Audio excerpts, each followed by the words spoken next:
फिर एक बार मैं आपके सामने हाजिर हूँ कक्षा 8वीं 9वीं और 10वीं के लिए एक अंक के लिए जो व्याकरण है हिंदी का उसे लेकर, जिसे हम कह सकते हैं संज्ञा। यह संज्ञा जो है इसकी जानकारी आज हम यहाँ प्राप्त करेंगे। दोस्तों समय बर्बाद न हो इसलिए मैंने कुछ ना कुछ लिख कर रखा है और ये आज की महत्वपूर्ण ट्रिक है आपको संज्ञा के पूरे अंक प्राप्त करने के लिए। तो चलो शुरुआत करते हैं। तो संज्ञा जो है इसके 5 भेद है दोस्तों। पहला है व्यक्तिवाचक संज्ञा, दूसरी है जातिवाचक, तीसरी समूहवाचक, 4 नंबर भाववाचक और 5 नंबर है द्रव्यवाचक संज्ञा। ये संज्ञा जो है संज्ञाओं की जानकारी प्राप्त करने से पहले अगर ये 5 भेद आपको याद हो गए तो आपको आगे की जानकारी तुरंत याद हो जाएगी। जैसे कि व्यक्तिवाचक संज्ञा, व्यक्ति शब्द पर ध्यान दीजिए दोस्तों। दूसरी है जातिवाचक संज्ञा, जाति पर ध्यान दीजिए। आगे है समूहवाचक, समूह पर ध्यान दीजिए। भाव, द्रव्य। यह 5 शब्द जो है इन 5 शब्दों को दोस्तों आप अच्छी तरह से याद रखिए ताकि आप कभी भी गलती न करें। कैसे, मैं आपको पहले समझा दूं। व्यक्तिवाचक संज्ञा, ये व्यक्तिवाचक संज्ञा क्या है? एक का बोध कराने वाली। व्यक्ति मतलब एक, व्यक्ति मतलब दोस्तों एक ही, जिसे हम कह सकते हैं एक व्यक्ति।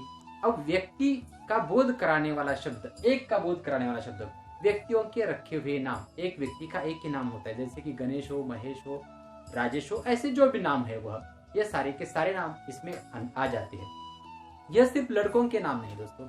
व्यक्तिवाचक संज्ञा इसका मतलब सिर्फ लड़कों के नाम नहीं, पहाड़ों के नाम, गांव के नाम, शहरों के नाम, नदियों के नाम, किलों के नाम, राज्यों के नाम, शहरों के नाम, देशों के नाम, यहाँ के आगे जाकर जो खंड जो है इनके नाम और ग्रहों के नाम, ये सारे के सारे नाम जो है इसके अंतर्गत आ जाते हैं और वह एक का बोध कराते हैं। जैसे कि गणेश मेरा दोस्त है, गणेश, यह जो एक का बोध कराएगा।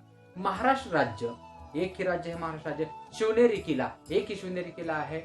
उसके बाद अगर हम देखेंगे कि रायगढ़, एक ही रायगढ़ है। आपको सवाल कैसे पूछा जाएगा? एक वाक्य दिया जाएगा और उस वाक्य में एक शब्द के नीचे अधोरेखित किया जाएगा और उससे आपको पहचानना होगा कि वह जो संज्ञा जो है यह कौन सी है। उदाहरण के लिए मैं आपको बता दूं, शिवनेरी एक किला है। शिवनेरी के नीचे अधोरेखित किया जाए तो शिवनेरी यह शब्द हो गया। एक का बोध कर रहा है वह। किले बहुत सारे हैं लेकिन शिवनेरी किला एक ही है, इसलिए वो एक का बोध कर रहा है, इसलिए वो हो गई व्यक्तिवाचक संज्ञा। गोदावरी नदी एक ही है। पुणे शहर एक ही है। संगमनेर शहर एक ही है। भारत देश एक ही है। पृथ्वी एक ही है। एक का बोध कराने वाला शब्द वह होता है व्यक्तिवाचक संज्ञा। यानी कि एक का बोध, इतना याद रखिए दोस्तों, एक का बोध कराने वाला शब्द जो होता है वो होती है व्यक्तिवाचक संज्ञा। चाहे वो किसी लड़के का, लड़की का, किसी का भी नाम हो, वो इसके अंदर आ जाता है। एक का बोध इससे होना चाहिए। अगर एक का बोध हो गया तो दोस्तों समझ लीजिए वो संज्ञा जो है वो है व्यक्तिवाचक संज्ञा। एक का बोध इतना याद रखना है। जैसे कि और अगर हम देखें, पृथ्वी यह एक बड़ा ग्रह है। पृथ्वी एक ही ग्रह है पृथ्वी नाम का, इसलिए हमें एक का बोध हो गया, इसलिए यह जो है यह व्यक्तिवाचक संज्ञा है। हिमालय पर्वत बड़ा है।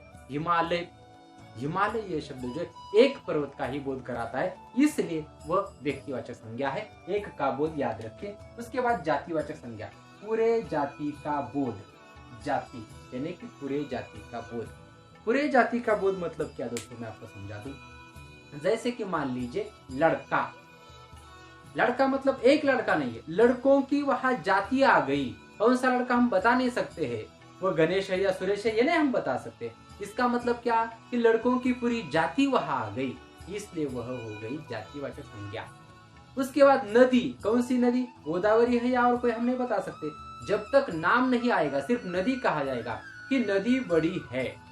नदी के नीचे अधोरेखित किया जाएगा तो नदियों की पूरे जाति का बोध हो जाएगा, यानी कि पूरे जाति का बोध, उसे हम कहते हैं जातिवाचक संज्ञा।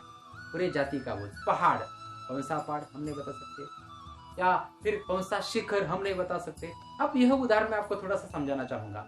मान लीजिए कि कलसुबाई यह शिखर ऊंचा है। कलसुबाई यह जो है एक का बोध कराएगा, यह शब्द कलसुबाई, तो यह हो गई व्यक्तिवाचक संज्ञा।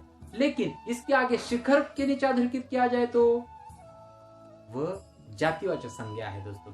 इसलिए शब्द कहा कौन सा शब्द है, किसके नीचे अधोरेखित किया है, यह पहले देख लीजिए, तब आप समझ पाएंगे कि वह संज्ञा कौन सी है, व्यक्तिवाचक है या जातिवाचक। एक का बोध होगा तो समझ लीजिए व्यक्तिवाचक, अगर पूरे जाति का बोध होगा तो वह हो गई जातिवाचक संज्ञा। जातिवाचक संज्ञा मतलब पूरे जाति, चाहे वहां देश बहुत सारे हैं, देश के नीचे अधोरेखित किया गया तो कौन सा देश नहीं बता सकते, इसलिए वो जातिवाचक संज्ञा है। देश बहुत बड़ा है, कौन सा देश नहीं बता सकते हैं। बहुत सारे ग्रह है, ग्रह के नीचे अधोरेखित किया तो भी वह ग्रह जो है, बहुत सारे ग्रह जो होते हैं ग्रह के नीचे अधोरेखित किया गया तो वह होगी जातिवाचक संज्ञा, यानी कि पूरे ग्रहों की जाति का वहां बोध होता है, इसलिए पूरे जाति का बोध कराने वाला शब्द जो होता है वह होता है जातिवाचक संज्ञा। उसके बाद समूहवाचक संज्ञा। समूहवाचक संज्ञा मतलब क्या है दोस्तों, समूह दर्शाने वाला शब्द। समूह दर्शाने वाला शब्द मतलब क्या है, वह समूह दिखाएगा हमें।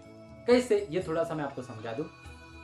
मान लीजिए बाजार, बाजार जो है ये हमें बहुत सारे लोग इकट्ठा है यह दिखाता है बाजार, यानी कि एक व्यक्ति बाजार लगा सकता है नहीं, दो बिल्कुल भी नहीं, तीन नहीं, इससे ज्यादा उनका समूह बनता है और वो समूह दर्शाने वाला शब्द। जैसे कि मान लीजिए और कुछ शब्द, जुलूस, यह जुलूस यह शब्द जो है, जुलूस के लिए हमें अधिक से अधिक लोगों की आवश्यकता होती है, एक या दो व्यक्ति जुलूस नहीं निकाल सकते दोस्तों। जुलूस यानी कि क्या, हमारे हकों की मांग करने के लिए।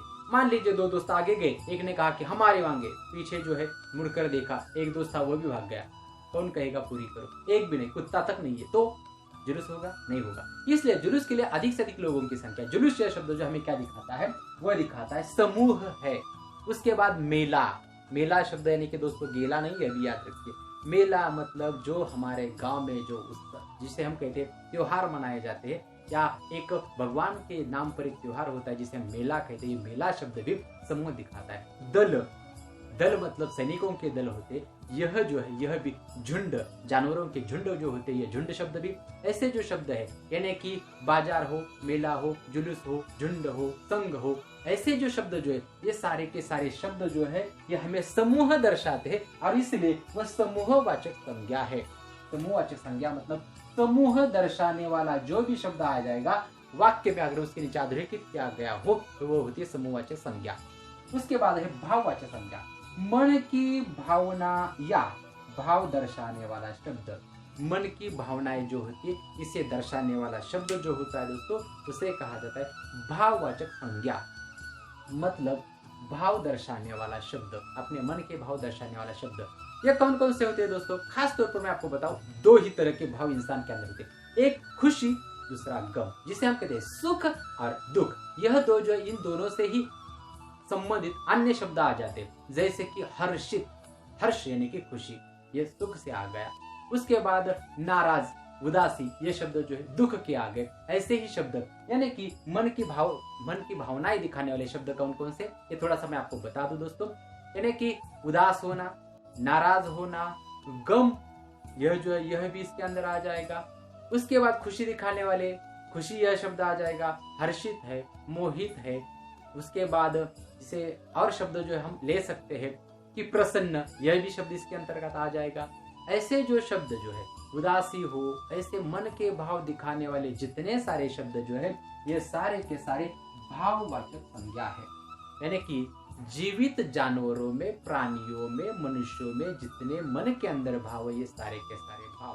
क्रोध भी इसके अंदर आ जाता है, ये क्रोधित होना यह भी मन का भाव है। आप कहेंगे फिर ये सुख और दुख से क्या संबंधित है, दोस्तों ये दुख से संबंधित है, क्योंकि इंसान क्रोधित कब होता है, जब उसके मन के अंदर दुख उत्पन्न होता है तब वो क्रोधित होता है। इसलिए क्रोध जो है यह क्रोध भी इसके मन का ही भाव है, इसलिए उसे भाववाचक संज्ञा कहा जाता है। क्या अच्छी तरह से याद रखिए, यानी कि मन की भावना या भाव दर्शाने वाला शब्द जो भी आ जाएगा वाक्य में। अंतिम है द्रव्यवाचक संज्ञा।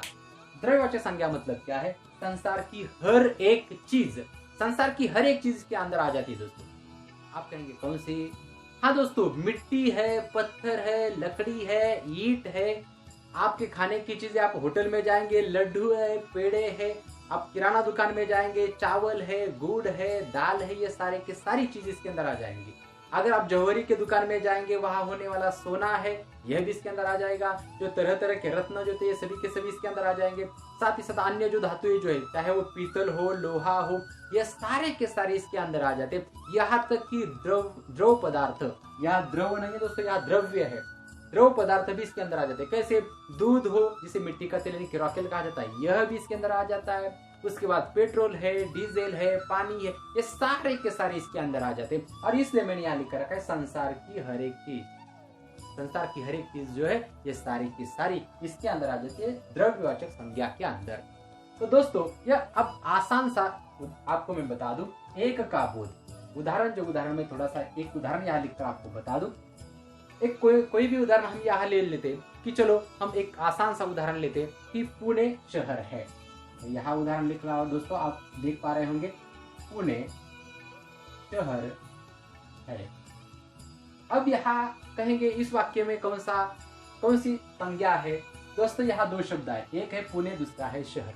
अगर मान लो कि मैंने पुणे इसके नीचे अधोरेखित किया और कहा कि संज्ञा पहचानो और उसका भेद लिखो। संज्ञा आपने पहचान ली है पुणे, लेकिन ये संज्ञा कौन सी हो गई?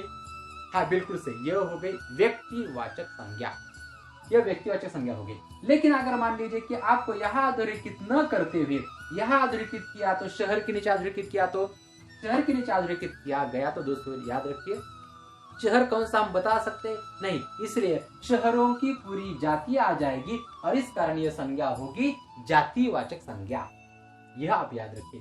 उसके बाद समूह दर्शाने वाले, यानी कि आज गांव का बाजार है, आज गांव का बाजार है। यह उदाहरण थोड़ा सा मैं आपको यहाँ लिखकर दिखा दूं।